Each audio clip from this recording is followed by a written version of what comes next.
Subscribe करें और bell दबाएं ताकि कोई खबर रह न जाए।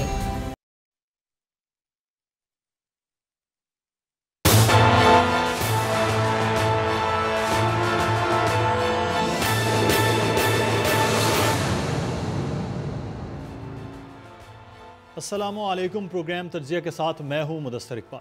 नाज़रीन, 20 रोज़ गुजर चुके हैं और 20 रोज़ में हमने कश्मीर में देखा कि जिस तरह से कर्फ्यू लगा और उस कर्फ्यू के बाद की सूरत हाल ये है कि लोगों के घरों में अब राशन ख़त्म हो चुका है। लोगों के घरों में जो बीमार लोग मौजूद हैं, इस वक्त वो सूरत हाल है कि उनकी दवा दारू जिसे कहा जाता है वो करना मुश्किल हो गया है। इंसानी हुकूक की खिलाफ वर्जियों और दुनिया की सबसे बड़ी जेल का रूप इस वक्त कश्मीर धारे हुए है। दुनिया की बड़ी बड़ी तंजीमें इंसानी हुकूक के खिलाफ काम करने वाली वो इस वक्त कश्मीरियों के लिए आवाज़ भी उठा रही हैं, बात भी कर रही हैं, लेकिन उसके बावजूद भारत के सर पर जूं तक नहीं रेंग रही है। क्या वजह है कि भारत इस वक्त सबसे ज़्यादा हर धर्मी का मुजाहरा वहाँ की हुकूमत कर रही है? क्योंकि उनकी अपोजिशन भी जब आज पहुँचना चाह रही थी श्रीनगर और तमाम तर सूरत हाल पर, लेकिन उन्हें भी श्रीनगर के एयरपोर्ट से वापस भेज दिया गया। राहुल गांधी पहुँचे, दीगर लोग थे, लेकिन वो जा नहीं सके। सूरत हाल ये है कि जब सलामती कौंसिल का इजलास हुआ तो P5 के ममालिक में 4 बड़े ममालिक, जिसमें चाइना जो तमाम तर सूरत हाल को लेकर बढ़ रहा था, रशिया ने इसकी हिमायत की, बरतानिया ने बड़ी हैरानकुन मामला था, उन्होंने भी इस बात की हिमायत की, लेकिन फ्रांस था जिसका झुकाव बाकायदा तौर पर अमरीका की तरफ था। पूरी दुनिया में एहतजाज हो रहे हैं मुख्तलिफ ममालिक में। जो इंसानियत से और आज़ादी से प्यार करने वाले लोग हैं वो लोग बात कर रहे हैं इस वक्त कश्मीर की सूरत हाल के हवाले से।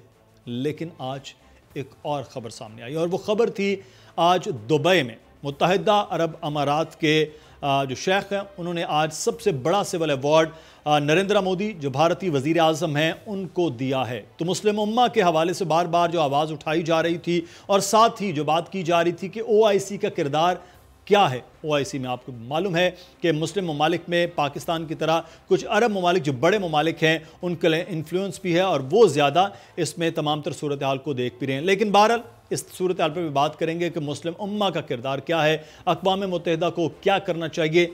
चंद ही दिन पहले आपने देखा होगा कि जेनोसाइड की जो रिपोर्ट सामने आई थी जेनोसाइड वॉच की, वो बड़ी चश्मकुशा थी, बड़ी हैरान करने वाली, परेशान करने वाली थी, लेकिन उसके बावजूद भी यहाँ सूरत हाल वैसी की वैसी ही है। हम बात करेंगे, इस वक्त हमारे साथ हमारे पैनलिस्ट मौजूद हैं। राना सीनियर साफ़ी हैं, तज्ज़ियाकार हैं, बहुत शुक्रिया राना ताहिर साहब आपके वक्त का इस्लाम स्टूडियो से हमारे साथ मौजूद हैं। और ब्रिगेडियर रिटायर्ड हारिस नवाज साहब दिफाई तज्ज़ियाकार हैं, वो हमारे साथ मौजूद हैं, उनसे भी बात करेंगे। और पाकिस्तान मुस्लिम नून के रहनुमा डॉक्टर निसार चीमा साहब मौजूद हैं, मेंबर हैं कश्मीर कमेटी के, उनका भी शुक्रिया अदा करते हैं। डॉक्टर साहब आपका भी बहुत शुक्रिया। सबसे पहले मैं आगाज़ कर लेते हैं डॉक्टर निसार चीमा साहब से। चीमा साहब, इस वक्त हुकूमती कोशिशें, सफारती कोशिशें, सियासतदान, तमाम लोग एक आवाज़ है, पूरे पाकिस्तान की एक आवाज़ है कश्मीर के हवाले से। लेकिन क्या मामला है कि ये आवाज़ पूरी दुनिया तक सुनाई भी दे रही है, पूरी दुनिया के थिंक टैंक्स भी इस पर बात कर रहे हैं, मीडिया जो बड़ा है वो भी बात कर रहा है, लेकिन असरात जो भारतीय हुकूमत पर हैं, जो प्रेशर है वो उस तरह बिल्ट नहीं हो पा रहा है। क्या वजह? देखिए, बात यह है कि ये एक तो ये पूरे इंसानी ज़मीर जो है, आलमी बरादरी जो इंसानी हकूक़ के कहीं बात होती है तो वो वहाँ से आवाज़ें उठती हैं मुख्तलिफ़ ममालिक की तरफ से, मुख्तलिफ़ तंजीमों की तरफ से। लेकिन बदकिस्मती से ये इतना बड़ा ये टेस्ट केस है जिसमें यह है कि पूरी बैनुल-अक़वामी बरादरी, आलमी बरादरी के ज़मीर को झंझोड़ने के लिए ये काफ़ी है। लेकिन बदकिस्मती से ये ज़मीर इस तरह सोया हुआ है कि ये जाग ही नहीं रहा। देखें, मज़ालिम के पहाड़ तोड़ दिए हैं हिंदुस्तान ने। 20 दिन, जिस तरह आपने फरमाया, बिल्कुल सही फरमाया कि 20 दिन हो गए और इस वक्त दुनिया में सबसे बड़ी जेल का मंजर पेश कर रहा है मकबूजा कश्मीर। और उनके पास ना राशन है, ना दवाइयाँ हैं, और उनको बाहर निकलने की इजाज़त नहीं है। अंदाज़ा करें कि और जो उनकी हालत है, बाहर से कोई आके कोई उनसे ना बात कर सकता है, ना कोई इंटरनेट है, ना कम्युनिकेशन का कोई ज़रिया है, कोई तरीका नहीं है। लेकिन यह है कि ना बैनुल-अक़वामी बरादरी जो है उसका वो उस तरह का रिस्पांस है जिस तरह होना चाहिए, ना आलमी इदारे जो हैं इस वक्त हरकत में आ रहे हैं। देखें, अगर मैं कई बार सोचता हूँ कि मकबूजा कश्मीर जो है उसकी जगह पे अगर कोई गैर मुस्लिम कोई ऐसा मुल्क होता, कोई स्टेट होती, कोई इलाका होता, गैर मुस्लिम आबादी के साथ इस तरह हो रहा होता तो पूरी दुनिया में एक तूफ़ान आया होता, एक तूफ़ान मच गया होता। लेकिन क्या बात है कि ये है कि हम, लेकिन ये है कि हम दूसरों को क्या क्या इल्ज़ाम दें। हमारे अपने लोग, जिस तरह आपने कहा कि दुबई में हालत ये है, यानी ये मैं अब क्या कहूँ, यानी ये है हमारी इस्लामी गैरत कि एक तरफ मुसलमानों पे वो मज़ालिम के उन्होंने पहाड़ तोड़ दिए हैं कि इसकी मिसाल नहीं मिलती हालिया तारीख़ में। ये स्टेट टेररिज्म की बदतरीन मिसाल है जो हिंदुस्तान कर रहा है। लेकिन हमारे जो है ये इस्लामी ममालिक, उनको क्या मैं कहूँ, नाम निहाद इस्लामी ममालिक, वो मोदी को, मुसलमानों के कातिल को सबसे बड़ा सिविल अवार्ड दे रहे हैं। क्या कहा जाए, कई बार ये है कि ये ख्याल आता है कि ये इसी तरह के लोग ही होंगे जब ये है कि यानी ख़ानदान नबूवत के साथ मैदान करबला में जो कुछ हो रहा था और लोग तमाशा देख रहे थे, यानी ये है कि वो उन्हीं के फॉलोअर्स के साथ, आज हज़ूर सल्लल्लाहु अलैहि वसल्लम के फॉलोअर्स के साथ जो मकबूजा कश्मीर में हो रहा है, वादी कश्मीर में हो रहा है, और नाम निहाद कलमा गो हमारे भाई जो हैं वो कातलों के साथ खड़े हैं, आज कातलों को बड़े बड़े अवार्ड दे रहे हैं। ये मैं तो सच्ची बात यह है कि शर्म से सर झुक जाता है।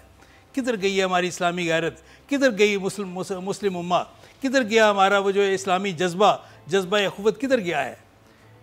ये हम गैरों को क्या रोएं जी, गैरों की क्या बात करें, गैरों से गिला क्या हो सकता है। गैरों के तो फिर भी रोल जो है वो बड़ा मुस्बत हमें नज़र आ रहा है इस सारे अमल के अंदर। बगेड़ी साहब, इस वक्त एक बात का बार बार खदशा किया जा रहा है, क्योंकि मैं पहले आपसे इसलिए ये सवाल करना चाह रहा हूँ कि पुलवामा जैसा जो ड्रामा था, उस ड्रामे के बाद एक फ़ौज कशी की कोशिश और एक पूरा ड्रामा बनाया गया भारत की जानिब से, फिर वो फ़िज़ाई अटैक की पूरी एक बनाई गई हिस्ट्री। इस किस्म क्या आपको लग रहा है कि दोबारा से फिर तवज्जो हटाने के लिए पुलवामा 2 जैसी हो सकती है, जिसकी बात वज़ीर आज़म ने भी की है, वज़ीर ख़ारजा भी बार बार इस तरह की बात कर रहे हैं, ऐसे खदशात आपको भी लग रहे हैं? देखें, ये तो हम पिछले 2 हफ्ते से ये बात कर रहे हैं। प्राइम मिनिस्टर ऑफ पाकिस्तान ने और फॉरेन मिनिस्टर ने बड़े टाइम के ऊपर दुनिया को वार्निंग दी है, और इंडिया हमेशा स्टेट ड्रामा रखता है। और उन्होंने खुद ही कहना शुरू कर दिया कि तालिबान कश्मीर में आ रहे हैं, सदरन इंडिया से लोग वहाँ से पर इन्फिल्ट्रेट करके आ रहे हैं, ताकि वो स्टेट ड्रामा के एक नैरेटिव बिल्ड कर रहे हैं। इसी तरह ये पठानकोट पे इन्होंने किया, यही ड्रामा इन्होंने उड़ी में किया, अब पुलवामा में किया, और अब ये हर इलेक्शन से पहले, कोई ना कोई इंसिडेंट से पहले ये ज़रूर करते हैं। अभी 4-5 स्टेट में इलेक्शन होने वाले हैं, और उससे पहले अब ये एक और ड्रामा, ये नरेंद्र मोदी जो एक गुजरात का कसाई है, मुसलमानों का नहायत ही इंतहा पसंद हिंदू है, और इसका जो 4 का एक टोला मिल गया, ये सबसे ज़्यादा दुनिया के लिए ख़तरात पैदा कर रहा है। ये स्टेट ड्रामा करने वाले हैं।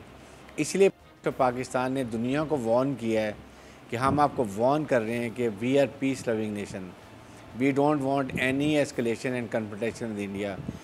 बट अगर इंडिया ने कोई ऐसा मौका किया, ऐसी हरकत की, तो हम इनका जवाब पत्थर से देंगे। और साथ ही साथ उन्होंने 27 फरवरी का इंसिडेंट बता दिया कि जिस तरह इंडिया ने स्पेस वायलेशन की थी, कैसे उनको मुंह की खानी पड़ी थी, कितनी उनकी फ़ौज और एयरफोर्स की बदनामी हुई थी। और फिर ये कहते रहे नरेंद्र मोदी कि अगर मेरे पास राइफल जहाज़ फ्रांस के होते तो मैं भी पाकिस्तान का ये कर देता। एक तो ये पाकिस्तान ने बड़े टाइम पर दुनिया को फ़ोन कर दिया। लेकिन सबसे बड़ी इंतहाई अफसोसनाक बात है जो इस्लामिक दुनिया का एक रवैया है। OIC की जो ल्यूकॉल रिस्पॉन्स है, जब हम अमेरिका को, यूरोपियन यूनियन को क्या कहें, जब आपके मुसलमान मुल्क इकट्ठे नहीं हैं, और फिर एक अबू धाबी में वहाँ के जो क्राउन प्रिंस हैं वो नरेंद्र मोदी को सबसे बड़ा सिविल अवार्ड दे रहे हैं। सिविल अवार्ड इस बात का दे रहे हैं, उन्होंने कश्मीरियों का बहुत ज़्यादा खून बहा, गुजरात में मुसलमानों को शहीद किया, और उनको इंडिया, अमेरिका और बरतानिया मेरे ख्याल में still they champion of human rights के, उन्होंने इनको वीज़ा देने इनकार कर दिया। लेकिन जिस तरीके से उनको वेलकम किया गया, इंडियन के इंडिपेंडेंस डे पर 15 अगस्त को उनके पैसेंजर जितने हिंदू आ रहे थे उनको कैसे झंडे दिए गए, बिल्कुल ऑरेंज कलर के गुब्बारे दिए गए। आई डोंट नो कि हम इस्लामिक दुनिया हमारी कहाँ जा रही है कि पाकिस्तान ने हर मौके पे इनकी मदद की है। चाहे आप सऊदी अरब की बात करें, 1990 में जब कुवैत वार हुई थी तो मैं I was also part of the brigade to Saudi Arabia to defend 2 holy cities, Saudi Arabia को बचाने के लिए। और अभी भी हर जगह हमारे ट्रेनिंग वहाँ हो रही है। हमारे वहाँ पे ex chief army staff 41 countries के ट्रुप्स के एंटी टेररिस्ट डोमेन को लेके चल रहे हैं। फिर अबू धाबी के साथ, दुबई के साथ हमारे क्या ताल्लुकात है, सबसे बड़े हमारी इस्लामी रिश्ते के हैं। और इस मुसलमान शहीद हो रहे हैं, और जो एटीट्यूड है मेरे ख्याल में हाईली डिप्लोरेबल है। लेकिन पाकिस्तान को सबसे पहले खुद खड़ा होना है। जब आप खुद खड़े होंगे, जब आप खुद दुनिया की आंखों में आंखें के बताएंगे कि हम न्यूक्लियर मुल्क हैं, और हम जो बात कह रहे थे कि कश्मीर एक न्यूक्लियर फ्लैश पॉइंट है, राजनाथ सिंह ने उस बात को कंफर्म कर दिया। अगर इंडिया ने मिस एडवेंचर की और लड़ाई हो गई जी, तो लड़ाई के डायनेमिक्स किसी को नहीं पता होता कि लड़ाई कहाँ एंड होगी। बिल्कुल, ये हमें क्लियर होना चाहिए। और साथ ही साथ पाकिस्तान ने दुनिया को बता दिया, ख़ास तौर पर अपने खित्ते में चाइना को, रशिया को, ईरान को, कि अगर न्यूक्लियर लड़ाई होती है इसके फॉल आउट्स कहाँ कहाँ जाएंगे, इस खित्ते में और दुनिया में कहाँ जाएंगे, दुनिया को बताना है। सेकंड, पाकिस्तान ने बड़ा क्लियर कहा है, we will go to any extent. Extent means no limit. ये जो बिटवीन द लाइन्स हैं, ये दुनिया को पढ़ने की ज़रूरत है, मुसलमान मुल्कों को पढ़ने की ज़रूरत है, यूनाइटेड नेशंस को पढ़ने की ज़रूरत है, ताकि ये दुनिया तबाही के ध्यान में ना चले जाएँ। मैं आपकी वसाजत है, ये हिंदुस्तान को, ये नरेंद्र मोदी कसाई को एक वार्निंग दे रहा हूँ कि हिंदू सिर्फ हिंदुस्तान में है, मुसलमान पाकिस्तान में नहीं है, 55 मुल्कों में मुसलमान है। अगर इन्होंने न्यूक्लियर लड़ाई की तो हिंदू दुनिया हस्ती से मिट जाएगा, इंडिया और हिंदुस्तान ख़त्म हो जाएगा, पाकिस्तान को नुकसान होगा, लेकिन मुसलमान जिंदा हैं। मुसलमान बाकी मुल्कों में, दुनिया में नरेंद्र मोदी को खुद अपनी जो पॉलिसी इंडिया के हवाले से है, नेहरू के इंडिया के हवाले से, वो इतनी खौफनाक हो चुकी है कि वहाँ पे जो लावा, वो मणिपुर हो, नागालैंड हो, सिखों की तहरीकें हों, वो वहाँ पर भी बहुत बड़ा लावा एक फुट रहा है। अच्छा, मैं इस पर भी बात करेंगे, लेकिन राना साहब इस वक्त जो जिस बात की जाने ब्रिगेडियर साहब बात कर रहे थे कि पाकिस्तान को खड़ा होना पड़ेगा, पिछले तकरीबन 1 महीने से जब से ये मामला हुआ और ख़ास तौर पर 5 अगस्त से लेके, आप समझते हैं कि पाकिस्तान की खारजा पॉलिसी की डायरेक्शन और पाकिस्तान का एग्रेसिव जो टोन है वो बेहतर है इस वक्त कश्मीर के मामले पर? राना साहब जी। मुदस्सर, देखें, ब्रिगेडियर साहब और चीमा साहब ने जो गुफ्तगू की, मैं उसी को आगे बढ़ाता हूँ। बात यह है कि जहाँ तक पाकिस्तान की खारजा पॉलिसी है, मैं समझता हूँ बड़ी जानदार खारजा पॉलिसी वज़ीर आज़म इमरान खान की क़यादत में हुकूमत ने अपनाई है, और इसी की ज़रूरत थी। पूरी कौम जो है वो इस वक्त कश्मीर के मसले पर यकजा है। मसला मुदस्सर सीधा सा है कि इस वाक़े के बाद जी मोदी का फाशिस्ट चेहरा जो है वो पूरी दुनिया के सामने बेनकाब हो गया है कि ये एक नस्ल परस्त आदमी है, दहशतगर्द है। और देखें, ये पहले इसने गुजरात में मुसलमानों का कत्लेआम किया, अब मकबूजा कश्मीर में जो ये जुल्म के पहाड़ ढा रहा है, उसकी वजह से हिंदुस्तान की मईशत का भी बेड़ा गर्क हो रहा है। वहाँ के दानश्वर भी ये कह रहे हैं कि ये मोदी जो है, और आज जो इनके अपने लोग थे, कांग्रेस के लीडर राहुल गांधी और दीगर अपोजिशन रहनुमाओं को श्रीनगर एयरपोर्ट से बाहर नहीं जाने दिया गया, इससे बड़ा सबूत भारतीय बर्बरियत का और मोदी के जुल्म का और क्या हो सकता है कि अपने लोगों को भी श्रीनगर शहर के अंदर नहीं जाने दिया। मुदस्सर, ये एक नहायत मक्कार और जालिम आदमी है जिसका नाम मोदी है। बिल्कुल साहब, जब वहां उनको निकलने नहीं दिया तो उन्होंने कहा कि अगर हालात अच्छे हो गए, आप कहते हैं कि हालात अच्छे हैं, अगर हालात अच्छे हैं तो जाने क्यों नहीं दे रहे? ये खुद उनके अपने लोगों का था बात। राना साहब, ये देखें, ये एक टोपी ड्रामा रचाया हुआ था इन्होंने कि जी इंडिया जो है सबसे बड़ी जमहूरियत, जमहूरियत ये कभी भी नहीं रहा। इंडिया जो है वहाँ पे, जैसे आप अभी बता रहे थे, 10-12 रियासतों में इनकी फ़ौज जो है वहाँ के लोगों पर जुल्म कर रही है और वो हिंदुस्तान से अलहदगी चाहते हैं। सिखों के सबसे मुकद्दस मुकाम पर इन्होंने जिस तरीके से बमबारी की थी, वो भी कोई ढकी छुपी बात नहीं है। तो हिंदुस्तान का जो एक मकरू चेहरा है, मोदी ने उस पर जो नकाब चढ़ा हुआ था वो उतरवा दिया। तो अब ये दुनिया में आप देखें, मगरबी अखबारात जो हैं वो कोई पाकिस्तान के या मुसलमानों के हमदर्द नहीं है, लेकिन वो भी मजबूर हो गए हैं इस जुल्म को बेनकाब करने पर। आप अमरीकी अखबारात देखें, बरतानिया के अखबारात देखें, यूरोपीय ममालिक के अखबारात देखें, उनमें कश्मीर में जुल्म सितम की दास्तानें किस तरह छप रही हैं। इसी तरह वहाँ के इलेक्ट्रॉनिक मीडिया पर ये मसला जो है पूरी एक जिसको कहते हैं ना बैनुल अक़वामी सतह पर ये मसला नंबर 1 बन गया है कश्मीर जो है। और मोदी के लिए इससे जान छुड़ाना, ब्रिगेडियर साहब ने सही बात की है कि अगर इसने कोई ऐसी वैसी हरकत की तो इस दफ़ा पाकिस्तान के अवाम भी काफ़ी अरसे से इस मौके के मुंतज़िर हैं कि इनको ऐसा सबक सिखाएंगे हिंदुस्तान को और इनकी फ़ौज को कि इनकी नस्लें याद रखेंगी।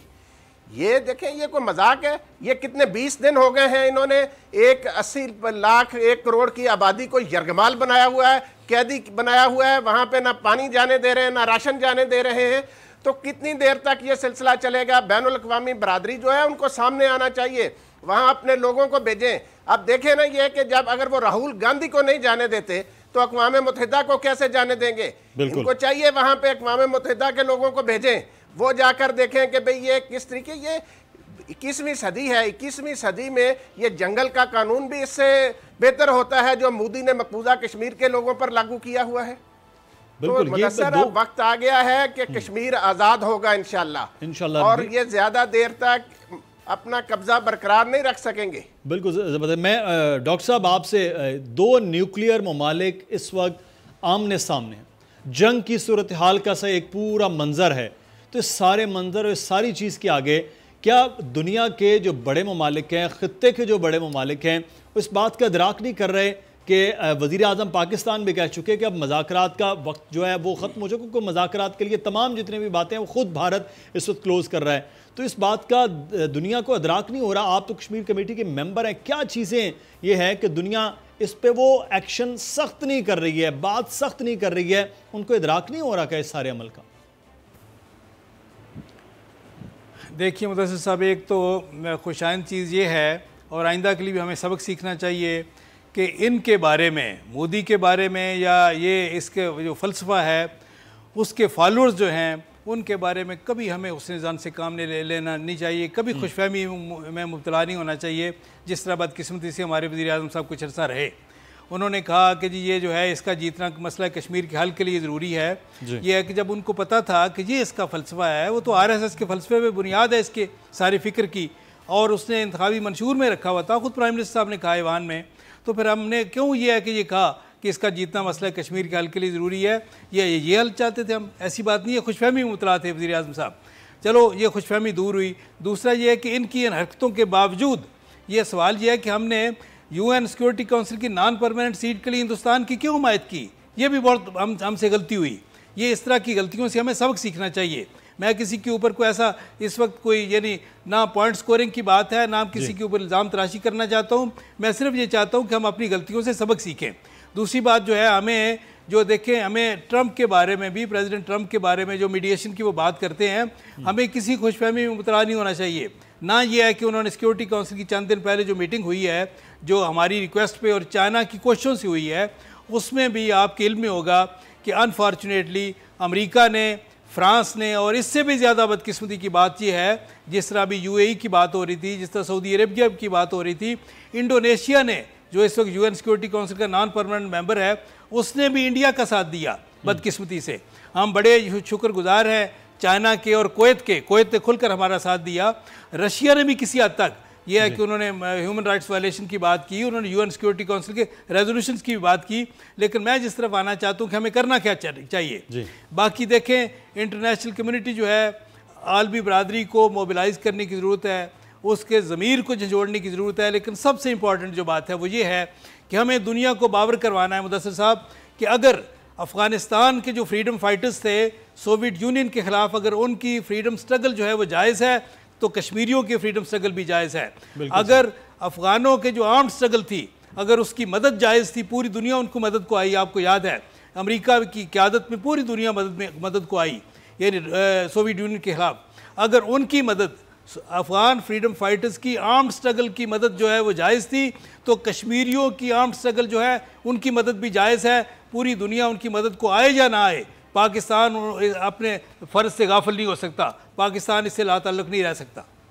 बिल्कुल सही। ये हमें दुनिया को बावर करवाना है। बिल्कुल, ये दुनिया को बावर करवाने के लिए एक चीज़ मैं यहाँ पर ज़रूर ऐड करूँगा कि जो पिछले दिनों में एक अमेरिकी सदर का जो बयान है, ठीक 1 साल पहले सदर ट्रंप जो है वो पाकिस्तान के हवाले से और पाकिस्तान के किरदार के हवाले से अफ़गानिस्तान में उन्होंने कहा कि उनकी इमदाद बंद की जा रही है, क्योंकि पाकिस्तान हमें धोखा देता है, उन्होंने कुछ नहीं किया। और अब ठीक 3 दिन से 4 दिन पहले जो उनका बयान है कि पाकिस्तान इस वक्त जो है वो दाइश के ख़िलाफ़ लड़ रहा है, पाकिस्तान अफ़गानिस्तान के लिए, अमन के लिए बात कर रहा है। तो ये बहरहाल एक पाकिस्तान का चेहरा अमेरिका जैसी ताकत, जिससे ठीक वही प्रेसिडेंट 1 साल पहले कुछ कह रहे थे, आज वो पाकिस्तान के हक में कुछ और कह रहे हैं। वो कश्मीर के मामले को एक संजीदा मामला लेकर कह रहे हैं। उन्होंने कहा कि वो मीडिएशन के लिए बात करेंगे। तो ब्रिगेडियर साहब, उनकी मीडिएशन, उनकी सालिसी, उनकी ये तमाम तर चीज़ें, ये क्या खूब कारगर हो सकती हैं? क्योंकि वो खुलकर बात कर रहे हैं प्रेसिडेंट ट्रंप जो हैं।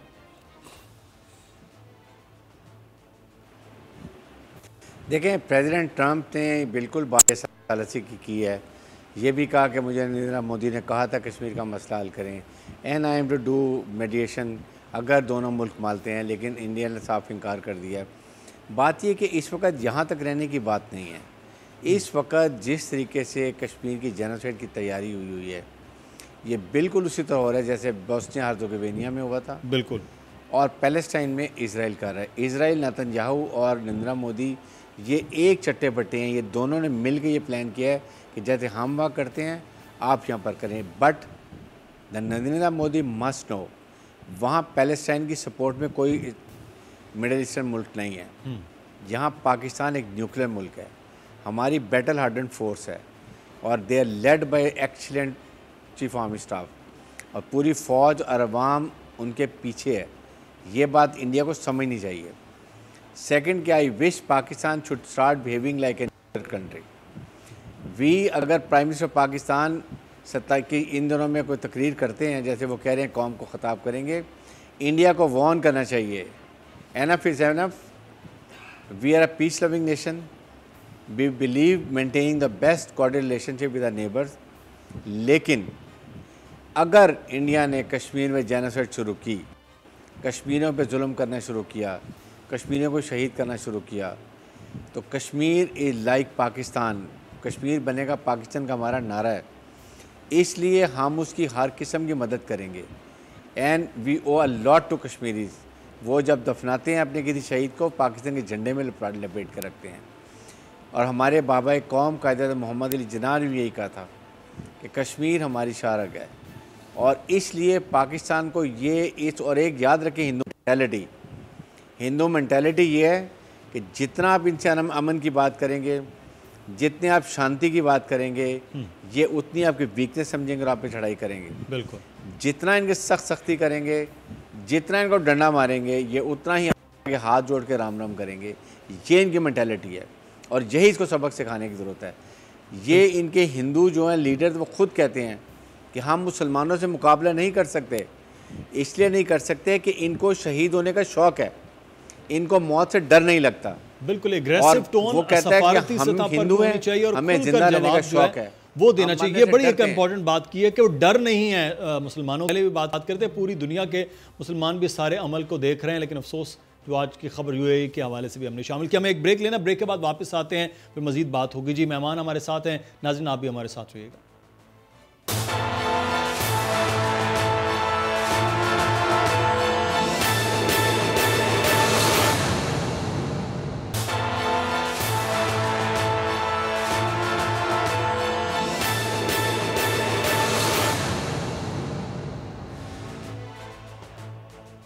ब्रेक के बाद आपको खुश आमदीद कहते हैं। और कश्मीर के मामले पर पूरी कौम, सियासी जमातें हों, पाकिस्तान की इस वक्त हुकूमत हो, सफारती सतह पर होने वाली कोशिशें हों, पाकिस्तान की आवाम और पाकिस्तान में रहने वाली वो अक़लियतें, हमारी बरादरी, हमारे दोस्त और पाकिस्तानी, वो यक आवाज़ हैं। और सारे अमल में जो सबसे आगे इस वक्त लीड कर रहे हैं वो पाकिस्तान की अफवाज है, जो हर तरह की जारहियत का मुकाबला करने के लिए तैयार है। और आर्मी चीफ ने कुछ ही देर पहले अपने बयान भी दिया, उन्होंने कहा कि हर किस्म की जारहियत का भरपूर तरीके से जवाब दिया जाएगा। ये बहुत बात है, बड़ी क्लियरली कर दी गई है।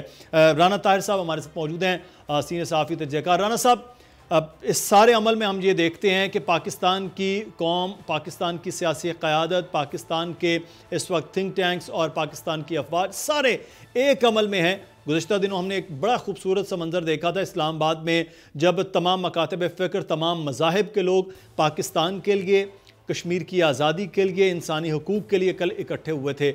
ये अमल बहरहाल इस वक्त पाकिस्तानियों में बड़ा स्ट्रॉन्ग है, जिसकी बात अभी कुछ देर पहले ब्रिगेडियर साहब कर रहे थे कि इस चीज़ होती है जिस पर मुसलमान इकट्ठे हो जाते हैं। ये अमल जो है वो उसका बरकरार रहना और इस मोमेंटम का बरकरार रहना भी वो बड़ा ज़रूरी है। जी मुदस्सर, ये देखें सिर्फ मुसलमान ही नहीं, आप देखें जो इस्लामाबाद में सिख मज़हब के लोग भी थे, ईसाई मज़हब के लोग भी थे और हिंदू भी थे जो कश्मीरी भाइयों के साथ इजहार यकजहती कर रहे थे। मैं आपको यहाँ पे एक अर्ज़ करूँ, सारे हिंदू जो हैं वो एक तरह के नहीं हैं। हिंदुस्तान के अंदर बहुत से हिंदू हैं जो मोदी को एक इंतहा पसंद, कातल और दहशतगर्द समझते हैं। वो कश्मीरियों पर जुल्म के ख़िलाफ़ वहाँ के हिंदू कुछ भी आवाज़ उठा रहे हैं, वहाँ के सिख भी आवाज़ उठा रहे हैं, वहाँ की दीगर अक़लीतें भी आवाज़ उठा रही हैं। तो असल जो ये मोदी है ये हिंदुओं का भी दुश्मन है। ये इंसानियत से आरी शख्स है जो एक इतने बड़े मुल्क का वज़ीर आज़म बन के इसने पूरी दुनिया के अमन को खतरे में डाल दिया है। ये है अलार्मिंग सिचुएशन जिसके बारे में वज़ीर आज़म इमरान खान पूरी दुनिया को आगाह कर रहे हैं। और दूसरी बात मुदस्सर साहब, बात सीधी सी है, मैं अभी मोहतरम चीमा साहब ने बिल्कुल सही कहा कि वज़ीर आज़म साहब का ये गालबन कोई खुशफहमी थी मोदी के बारे में कि उन्होंने कहा कि इसके आने से मसला कश्मीर हल होगा। तो सिर्फ वज़ीर आज़म इमरान खान को नहीं, हमारे साबिक़ वज़ीर आज़म नवाज़ शरीफ साहब को बहुत ही ज़्यादा खुशफहमी थी। उन्होंने उन्हें अपनी नवासी की शादी में भी बुला लिया, सालगिरह पे भी बुला लिया। उन्हें पता नहीं उस हवाले से क्या, लेकिन ये बिल्कुल चीमा साहब ने बात सही की कि हमें अपने दुश्मन के बारे में किसी खुशफहमी का शिकार नहीं होना चाहिए। उसका माजी सामने रखना चाहिए कि गुजरात के मुसलमानों का ये कातिल, ये आज मकबूजा कश्मीर में जिस तरीके से बर्बरियत का मुजाहरा करा, मैं आपको इससे पहले भी मैंने अर्ज़ किया कि ये देखें कांग्रेस जो है इनकी अपोजिशन जमात है, उसके सरबराह को आज इन्होंने वहाँ जिस तरीके से श्रीनगर एयरपोर्ट पर जो सलूक राहुल गांधी और उनके साथियों के साथ किया है, तो ये किस तरीके से, ये बैनुल अक़वामी सालसी को क्यों नहीं मानता मोदी? इसको क्या तकलीफ़ है? ये खुद नेहरू लेकर गए थे अक़वाम मुत्तहिदा की सलामती कौंसिल में कश्मीर का मसला, तो मोदी क्यों उन करारदादों का पास नहीं करता? इसको किसी भी किस्म की सालसी से क्यों तकलीफ़ है? कौन सालसी से भागता है? जो झूठा हो, मक्कार हो, बेईमान हो। तो मोदी जो है वो हक़ाइक़ का सामना नहीं कर सकता। भारत हक़ाइक़ का कर सकता है, वहाँ पे कोई भी हुकूमत हो वो हक़ाइक़ का सामना नहीं कर सकती। कश्मीर के मामले में कश्मीरियों का मौक़िफ़, पाकिस्तान का मौक़िफ़ हक पर मबनी है, इसलिए ये साल से भागते हैं कि सालिस के सामने जब हक़ाइक़ आएंगे, अगर देखें ना, एक ऐसा मसला जो न्यूक्लियर फ्लैश पॉइंट है जिसको सारी दुनिया को पता कि दो एटमी मुल्कों के दरमियान ये नहायत ख़तरनाक एक मामला है, तो उसके हल के लिए सालसी से क्यों भाग रहा है मोदी? वो तो देखें ट्रंप जो है वो कोई पाकिस्तान के बहुत बड़े दोस्त तो नहीं है, वो तो उनकी सालसी को नहीं मान रहा। किस तरीके से जब प्रेसिडेंट ट्रंप ने सालसी की बात की, इनकी चीखों पुकार किस तरह से देखते हैं आप इंडिया में, किस तरीके से ये भारतीय जनता पार्टी के लोग जो हैं पाँव चाँचा करना शुरू हो गए थे। इनका मीडिया को देखें, उन्होंने एक तूफ़ान बदतमीज़ी बर्पा कर दिया था। तो ये मुदस्सर, मैं आपको बताऊँ, ये वक्त है, अब ये फैसला कुन घड़ी अब आन पहुंची है पाकिस्तान के अवाम के लिए, कश्मीर के अवाम के लिए। और अब ये वक्त है कि भारत और मोदी को सबक सिखाया जाए और अब कश्मीर इंशाअल्लाह आज़ाद होगा। और ये ज़्यादा दूर की बात नहीं है, ये कश्मीरियों के जज्बे को कोई तोप, कोई गोली ठंडा नहीं कर सकती।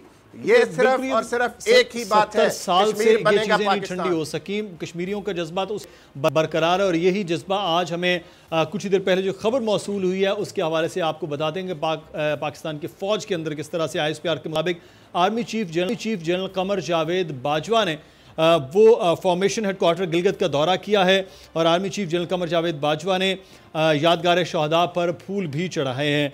आर्मी चीफ ने फॉर्मेशन अफसरान और जवानों से खिताब किया। आर्मी चीफ ने मौसमी चैलेंजेस में ज़मीनी सूरत हाल के बावजूद जवानों अफसरों की तैयारी को बेहद सराहा है। आर्मी चीफ ने दुनिया के बुलंद मैदान, उसके बाद और दुनिया की जो भी आपके ह्यूमन राइट्स की चैंपियन है वो क्या बात कर रहे हैं। इवन अगर आपने देखा जेनोसाइड वॉच ने क्या रिपोर्ट दी है और उन्होंने वार्न किया कि इंडिया क्या करना चाह रहा है। इससे जो ये परेशानी में मुब्तला है, तो ये चाह रहे हैं कि पाकिस्तान को प्रोवोक करें, पाकिस्तान कोई अचानक प्रोवोक होकर रिएक्ट करे और ये दुनिया को बताएं, देखें जी पाकिस्तान ने हमला किया, पाकिस्तान ने यहाँ तो ये प्रॉब्लम की है, ताकि दुनिया का टेंशन डाइवर्ट हो जाए। लेकिन चीफ आर्मी स्टाफ आपने देखा, हमारी क्वालिटी ये है कि हमारे officer they lead from the front. Chief army staff पूरे कश्मीर का दौरा कर चुके हैं, अभी वो गिलगित बल्तिस्तान गए हैं, अगले मोर्चों का मुआयना कर रहे हैं, अपने ट्रुप्स को बता रहे हैं कि मैं आपके साथ हूँ, मैं आपके साथ लड़ूंगा, आपके साथ मौजूद हूँ, बताया जाए। अगर लड़ाई होती है जो आपने बात की है कि आपकी फ़ौज लड़ नहीं सकती इंडिया से, मैं ये शेयर करना बड़ा ज़रूरी है, यहाँ समझता हूँ। एक से 1.5 मिनट पहले खबर आई है कि एक और भारतीय फ़ौजी ने खुदकुशी कर ली है जो कश्मीर में यहाँ पर तैनात था। ये एक वो साइकोलॉजिकल प्रेशर है कि शायद किसी के अंदर कोई इंसानियत है, वो प्रेशर में है कि ये किस किस्म के अहकामात हैं और क्या किया जा सकता है, और वो डर है, खौफ है, क्या चीज़ है जिसकी वजह से एक और यहाँ पे मुसलसल नाज़रीन ये इस किस्म के वाक़यात हो रहे हैं खुदकुशियों के, जो शायद पूरी दुनिया की प्रोफेशनल फ़ौजों में ये काम नहीं होते, लेकिन भारत की फ़ौज में जो कश्मीर में तैनात हैं, कभी BSF से ये बात आती है, कभी आर्मी से आती है, कभी वहाँ पर तैनात पुलिस अफसरान से आती है। तो ये भी अभी ब्रिगेडियर साहब ये कुछ ही लम्हे पहले ये खबर आई है। ये मुदस्सर यही बात हम ये करें कि ये फ़ौज लड़ने के काबिल नहीं है। ये इन्होंने पिछले 40 साल से कोई लड़ाई नहीं लड़ी है। सही। ये सिर्फ नहते कश्मीरियों औरतों बच्चों को शहीद करते हैं और बड़े खुश होते हैं। सही। अच्छा, मैं क्लोजिंग की जानिब बढ़ रहा हूं, मैं चाहूँगा डॉक्टर साहब का कमेंट ज़रूर ले लिया जाए यहाँ पर नतीजा खेजी के हवाले से। डॉक्टर साहब, नतीजा खेज मरहले की कहते हैं कि अब हो चुका है, क्योंकि जिस किस्म का इकदाम उठा लिया, ये नतीजा किस जानिब निकलता हुआ नजर आएगा? हाँ मुदस्सिर साहब, एक तो मैं राना साहब से बिल्कुल इत्तेफाक करता हूँ कि ये एक फ़ैसला कुन मरला है। कश्मीर के हवाले से हमारी 3 पोजीशंस हैं, उनको पेश नज़र रहना चाहिए। पहली बात यह है कि हम एक इस अहम मसले का जो हमारा कोर इशू है उसमें अहम फरीक हैं। दूसरा हमारा रोल है, हमारी जो पोजीशन है वो ये कि हम कश्मीरियों के पूरी दुनिया के सामने तर्जुमान भी हैं, उनके वकील भी हैं। और तीसरी हमारी पोजीशन ये है कि कश्मीरियों के साथ हमारा जो रिश्ता है उसकी मिसाल दुनिया में नहीं मिलती। हमारा उनके साथ मजहबी रिश्ता है, सकाफती रिश्ता है, समाजी रिश्ता है, तारीखी रिश्ता है, खून के रिश्ते हैं कश्मीरियों के साथ हमारे। हालत ये है कि आज भी वो भारतीय संगीनों के साय तले पाकिस्तान जिंदाबाद के नारे लगा रहे हैं। बिल्कुल, जो सबसे ज्यादा मकबूल नारे हैं, पूरी वादी जिनसे गूंज रही है। मुदस्सिर साहब 3 जो नारे, वो जो कायद आज़म ने जिस तरह कहा कि हम कश्मीर हमारी शाहरग है, वहाँ पे वादी कश्मीर 3 नारों से गूंज रही है। पहला नारा क्या है कि हम क्या चाहते हैं, आज़ादी। दूसरा नारा ये है कि हम पाकिस्तानी हैं, पाकिस्तान हमारा है। और तीसरा नारा ये है कि पाकिस्तान से रिश्ता क्या, ला इलाहा इल्लल्लाह। और यही हालत ये है जहाँ पाकिस्तान का नाम लेना जुर्म है और कश्मीर इसमें साथ हैं। प्रोग्राम से मैं पूरे जी मैं हालत ये है बिल्कुल, ये वक्त भी खत्म हो गया। बड़ी खूबसूरत बात पे आपने इख्तिताम किया कि जो रिश्ता है वो ला इलाहा इल्लल्लाह का कश्मीरियों के साथ है, और पूरी कौम कश्मीरियों के साथ और कश्मीरी पूरी कौम के साथ मौजूद है। बहुत शुक्रिया मेहमानों का अदा करते हैं। प्रोग्राम तज्ज़िया से मुदस्सिर इकबाल को इजाज़त दीजिए। अल्लाह हाफिज़।